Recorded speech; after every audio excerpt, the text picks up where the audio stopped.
Hello family, good evening, જય શ્રી કૃષ્ણ બધાને. તો અત્યારે વાગી ગયા છે 6:15 અને અહીંયા મમ્મી પ્રથાને સુવડાવતા હતા અને રાતના વાગી ગયા 8 અને જઈ લઈ આવ્યા કેક. અને એનું થઈ ગયું પોપટ, કારણ કે જેમના માટે કેક લેવા ગયા હતા એમનો જ બર્થડે અને એમનું જ સેલિબ્રેશન ત્યાં ચાલતું હતું. બોલો, તો આજે છે અમારા કિશનભાઈનો બર્થડે અને એનું સ્ટાફ જોડે ત્યાં સેલિબ્રેશન શરૂ હતું. અને હવે આવી ગયા છે ઘરે અને બંને ભાઈઓ તારક મહેતાની મહેફિલ માણી રહ્યા છે. તો અહીંયા અમારી મસ્ત કેક આવી ગઈ છે, રસમલાઈ.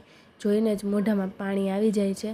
પરંતુ હવે જો કિશનભાઈ સ્ટાર્ટ કરે સેલિબ્રેશન તો અમે લોકો રસમલાઈનો આનંદ માણીએ. તો શરૂ કરી દો કિશનભાઈ હવે. Happy birthday Kishanbhai. તો મસ્ત અમારું સેલિબ્રેશન સ્ટાર્ટ થઈ ગયું છે અને સેલિબ્રેશન સ્ટાર્ટ જઈએ કરી દીધું. અને હવે અમે આવી ગયા છે વિલિયમ ઝોન્સમાં પિઝા ખાવા માટે. તો અહીંયા અમે મસ્ત બધા ગોઠવાઈ ગયા છે અને ધીમે ધીમે બધા પિઝા 1 by 1 આવી રહ્યા છે અને અમે લોકો ચટ કરી રહ્યા છે. અહીંયા અમારો પીઝો ચટ થાય છે અને પિઝા ખાઈ લીધા પછી અમારા પ્રથાબેનને મજા આવતી નથી એટલે એને હું લઈને આવી ગઈ છું બહાર. અને હવે અમે લોકો જઈ રહ્યા છીએ ઘરે. તો તમને આજનો વ્લોગ કેવો લાગ્યો એ કોમેન્ટ કરજો અને લાઇક શેર કરી દેજો અને કિશનભાઈને હેપી બર્થડે